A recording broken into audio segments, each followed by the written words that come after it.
వెళ్ళి వదిలేసి వద్దాం. బుద్ధిలేనిదానా, ఊరి గురించి తెలియని అయోమయంగా ఉన్నావే నువ్వు. ఊళ్ళో జనం నాలిక మీద నరాలు లేకుండా మాట్లాడతారే. ఊరు ఇంకేం చేస్తుందమ్మా? ఈ బిడ్డను ఈగలు, చీమలు, దోమలు మూగుతున్నప్పుడు వేడుక కదా చూసింది. ఎవరు కన్న బిడ్డో, ఎలా కన్నదో అంటూ నోట్లో నాలిక లేకుండా మాట్లాడుతూ నిలబడ్డది. ఇంకేం చేసింది?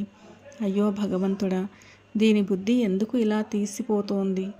ప్రసాద్, మొదట ఈ పీడను తీసుకువెళ్ళి బయట ఎక్కడన్నా విడిచిపెట్టి రారా. అమ్మ, యామిని ఆవేశంగా అరిచింది. ఏమే, నేను చెప్పిన దాంట్లో ఏమిటే తప్పు?